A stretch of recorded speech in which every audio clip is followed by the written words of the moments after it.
back to Teach a Man to Fish channel. Today's video is going to be venison fajitas. I just got home from work. This will be a relatively quick meal. I'm going to take some shortcuts. I'm going to focus in on a couple of things. Because of the items I'm going to be focusing in on, I'll put some time links down below with some labels that will enable you to jump to the parts that you may be here to see. Your time is valuable to me, so I'll make my videos appropriately. Let's go ahead and get started.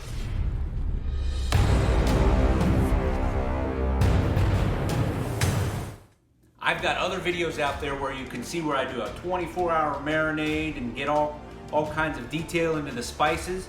In this video, it's been a work day. I'm moving quick on this one. We'll be doing some canned spices, maybe knock it up a little. I'll put a link right up here to an Eye of Round Fajitas video that you can watch. And by the way, even this recipe, any of the other roasts or steaks, you can use this recipe. Everywhere where I say venison, just add in your favorite meat. Flank, round, roast, you name it. So a cast iron grill doesn't just mean wood and charcoal. We're coming indoors because the weather is bad outside. It's wintertime and I'm still craving that grill flavor. It's December. I like to stress how important a sharp knife is when you're preparing these cuts of meat. All of that fat and blue skin is part of what makes some people say they don't like venison. It can be the gaminess of the flavor, and most of that actually comes from the sinew, tendons, and fat. If you're diligent, preparing and removing that from those cuts of meat, you'll find that those flavors are not as pronounced. Some people can't even taste it at all by the time I'm done with this. So here we are starting with our two cuts.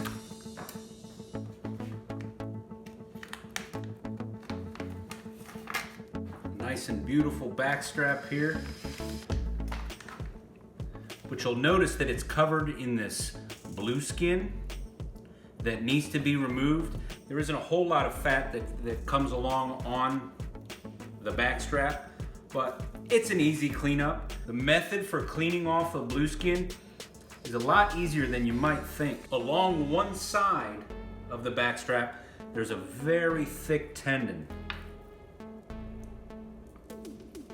Go ahead and just cut along that tendon till you're left with a piece just holding on. Now you take that very sharp knife, drag it to the edge of the countertop so you have room for your knife to hang off the end. Grab hold with your fingers, cut down until you hit that blue skin, that sinew, and then kind of just like filleting, you press down and run your knife right along that blue skin, kind of angling down. And what you're left with is a beautiful, clean piece of meat, and all that sinew goes away. I got a little heavy right through there, losing a little bit of meat that I could have left on there. But the way you control that, and you can see it easier here, I guess it's kind of good I left that on there, is this piece was keeping my knife off, so I should have angled a little bit further in, and I could have cut right along that edge, leaving behind nothing but that blue skin. A little bit more cleanup. Now we do the same thing for what came out of the roast on that hind leg.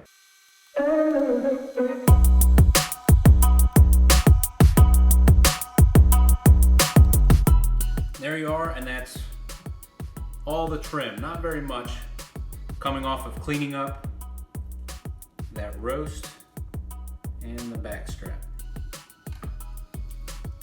We want to cut these. They are very thick slabs of meat.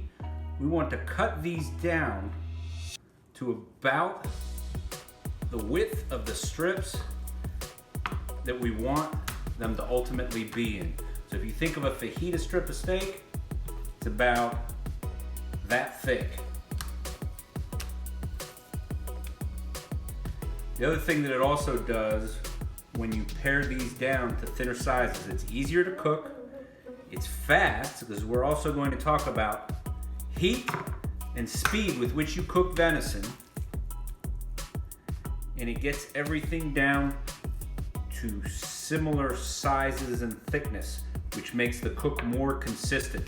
You don't want to have one end of the meat very, very thick and the other end of the meat very, very thin, because the thick portion will cook much slower than the thin portion. So you kind of got to manage it across each piece of meat. I'm gonna cook these little bits because they were nice trim and I didn't want to waste them. Now, while we get all our vegetables cut up, set this meat up to marinate so that while we're cutting the vegetables, it's sitting in the marinade, picking up a little bit more flavor. For this marinade, it's not the full marinade that if I were to leave this overnight to soak for 24 hours. This is just to pick up a little bit of extra flavor. We'll throw in a little bit of cumin, some chili powder, just a little bit of teriyaki, dash of the A1 sauce, and some tapatio, dash of soy sauce. Mix all that in, mix it in together so it soaks into the meat just a little bit. Another one of the advantages of splitting those large chunks of meat in half is you get more surface area for that marinade or those spices to go into the meat. We'll set that to the side to rest. Let's get those vegetables cut up. So for this part of the video, I'm gonna bring in some reinforcements. But she hates cutting onions. There's a solution to that. Do you wanna know how we fix that problem? Yes. Okay, so now that I've got my reinforcements, let's go ahead and talk through cutting up peppers. So when you take the pepper, again, sharp knife. This is actually a bony knife. So let's get our sharp chef knife out, the way you cut pepper, to make long strips from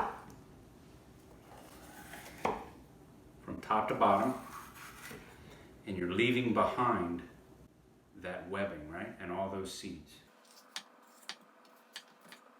Pretty fancy looking pepper, isn't it? Mm-hmm. So I was in the store and was planning on doing just your standard red, yellow bell peppers when I ran across these beauties.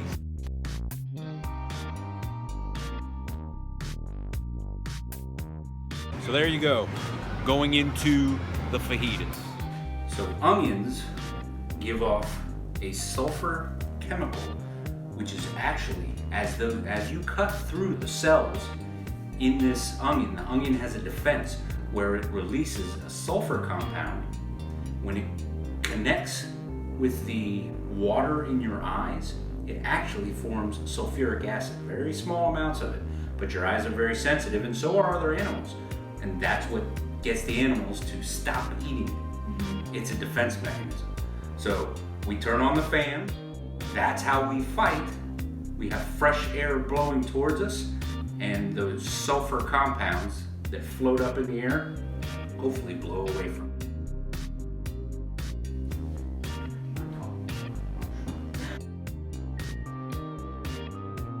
Thank you for your help. You're welcome. Add in some olive oil, lots of olive oil on this venison. Also forgot to mention that we squeezed a half a lime into this pile of meat. Now let's throw in some salt.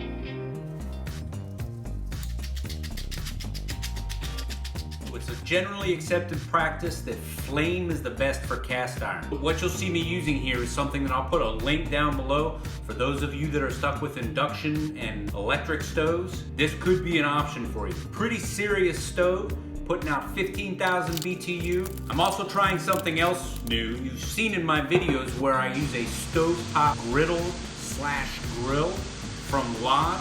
It's very large and it takes up 2 burners. It works fantastic. But in a series of videos that I'm doing here, I'm going to be bringing the grilling in from outdoors, indoor grill to beat the chill in a never-ending summer. So this will all be avoiding the cold of winter and the hassle of going out, starting up coals, being in the weather. Let's come inside and do some grilling. So make sure you subscribe down below, come on back, and you'll be catching up on those videos. This is my new cast iron skillet. We're gonna be putting this to the test. These grill marks I found do a fantastic job of making a beautiful presentation with the meat. We'll see how this Lodge 10.5-inch square cast iron grill pan does. I'm not getting paid by Lodge to use their products. We'll see together how this comes out. And the key to cooking venison like this, there's so little fat in it, is to never go past medium. And I prefer medium rare, so go ahead and throw this in. So each of those little grill lines is fried sections of that meat, gives it fantastic grill-like flavors.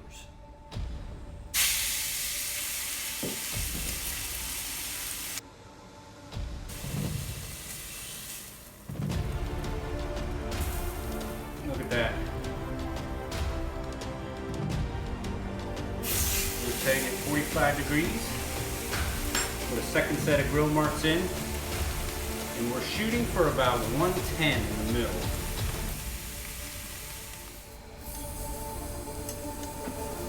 We will let that rest under foil.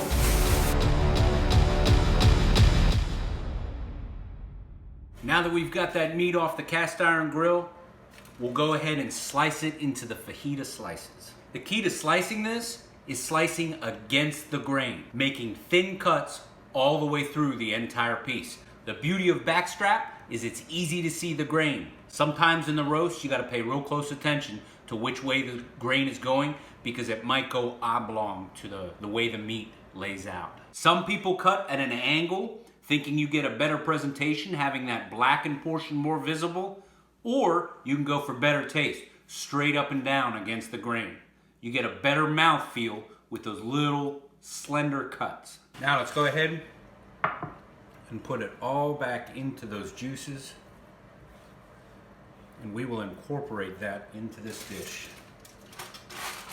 For the cooking of the vegetables, we'll go ahead and get a cast iron wok out. It's just the perfect shape and design for cooking this size of a meal. And I know I've covered it in other videos, but it's worth mentioning. Use a coffee filter to spread and wipe the oil down in your cast iron because it doesn't leave as much fuzz behind in the cast iron like paper towels do.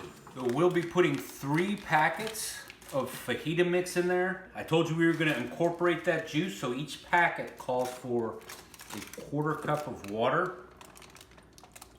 I like to use the juice that comes off of the meat as a part of that water mixture. Just from that meat, that's already a 1/4 cup of flavor that we're putting in. Now we'll make up the difference with water. This is where it's nice having that 15,000 BTUs because this is actually a pretty large amount of vegetables to be cooking all at once, which is what a wok is really good for.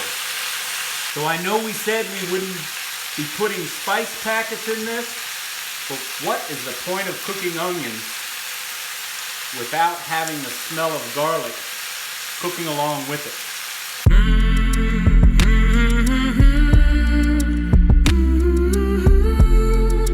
We're also going to throw the second half of that lime in.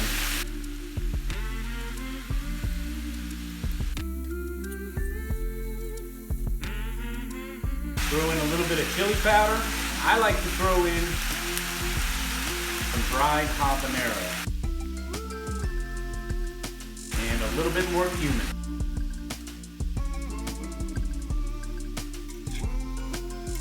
The cast iron wok is an excellent choice for cooking all of these vegetables in this size meal in one pot. The meat is done on the grill, and I use the meat to end the cook to draw the heat out of those vegetables.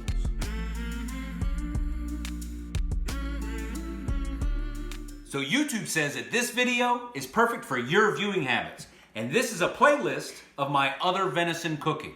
I hope you enjoyed it. If you did, please click like, subscribe, share, and come on back for more.